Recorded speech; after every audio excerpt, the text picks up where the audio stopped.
16 دسمبر کا وہ دن ایک ایسا دن ہے جو اپنے اندر ظلم و بربریت کے پہاڑ کو چھپائے ہوئے ہے۔ کہتے ہیں کہ دنیا کا سب سے بڑا بوجھ اولاد کا جنازہ باپ کے کندھوں پہ ہوتا ہے، جو باپ کے سیاہ بالوں کو سفید کر دیتا ہے، جو باپ کی کمر توڑ دیتا ہے، جو ایک ماں کی امیدوں کے آشیانے کو دھندلا کر دیتا ہے، جو ہاتھ پیار سے لوری سناتے تھے آج وہ جنازے کیسے اٹھائیں گے۔ اور شاید وقت کبھی کسی کونے میں پڑا سسک رہا ہوگا اور سوچ رہا ہوگا کہ آج کیوں یہ معصوم مسکراتے چہرے تابوت میں بند ہیں، اور کچھ الفاظ دل چیر دیتے ہیں۔ میں جا رہا ہوں ماں، میں جا رہا ہوں، خدا حافظ۔ وہ لمحہ کیسا ہوگا جب پرنسپل طاہرہ غازی جیسے بچوں پہ فدا ہوئی۔ کسی کے وہم و گمان میں بھی نہ تھا کہ گھر سے سکول کی طرف نکلنے والے آرمی پبلک سکول کے بچے گھر تابوت میں لوٹیں گے۔ وہ دن عام دنوں کی طرح ہی شروع ہوا تھا۔ اس صبح کا آغاز بھی الف سے اللہ، بے سے بلہ اور پے سے پاکستان والی گردان سے شروع ہوا تھا۔ یہ گردان ابھی معصوم زبانوں سے جاری ہی تھی کہ ان معصوم زبانوں کو گولیوں کی بچھاڑ نے ہمیشہ کے لیے خاموش کر دیا۔ کسی کو کیا معلوم تھا کہ ہر روز ان کا استقبال کرنے والا یہ بورڈ کچھ ہی لمحوں میں معصوم جانوں کے لہو سے رنگنے والا ہے۔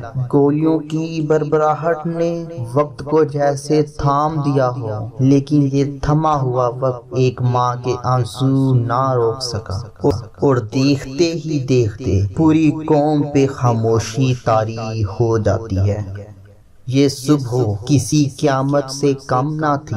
کہتے ہیں کہ یہ دہشت گرد آرمی پبلک سکول کے قریب واقع کالونی کی طرف سے سکول میں داخل ہوئے تھے اور پھر 144 معصوم بچوں کو دہشت گردی کا نشانہ بنایا۔ اس پوری کارروائی میں انہوں نے پورے اسٹاف کو یرغمال بنائے رکھا۔ سب سے پہلے انہوں نے آڈیٹوریم پر حملہ کیا اور پھر بچوں کو ڈھونڈ کر گولیوں کا نشانہ بنایا۔ اس سانحے میں 6 سال سے 20 سال کی عمر کے طلباء شامل تھے، جن میں ایک ہولا نام کی ایک بچی بھی شامل تھی جس کا سکول میں پہلا دن تھا۔ دہشت گردوں نے بچی کے ماتھے پر گولی ماری۔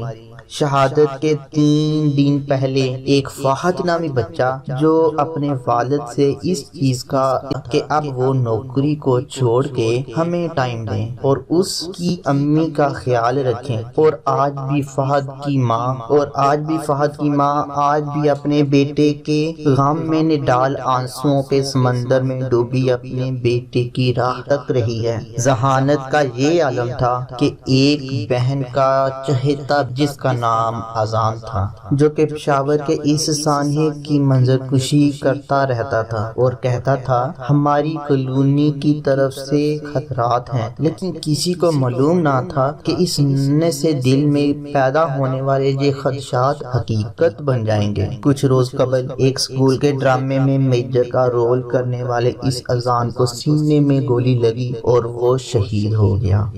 فٹ بالر میسی کا دیوانہ مبین نامی 16 سالہ ایک طالب علم اپنے والد کے نقش قدم پہ چل کر ڈاکٹر بننا چاہتا تھا، لیکن 16 دسمبر وہ واحد دن تھا جب اس نے سکول جاتے ہوئے اپنی ماں کی طرف پیچھے مڑ کر نہ دیکھا اور ہمیشہ کے لیے نظروں سے اوجھل ہو گیا۔ اور حیران کن انداز میں مبین کے طوطوں کو جب پنجروں سے باہر نکالا گیا تو وہ افسردگی کے انداز میں پنجروں میں ہی چھپ رہے تھے، باہر نہیں نکل رہے تھے۔ اس دنیا میں سب سے بڑی قربانی اولاد کی قربانی ہے، اور ان والدین نے اپنے بچوں کو قربان کیا ہے۔ جن والدین نے اپنے بچوں کو قربان کیا ان کے حوصلے آج بھی بلند ہیں، کیونکہ ان کو پتہ ہے کہ ان کا یہ خون رائیگاں نہیں گیا۔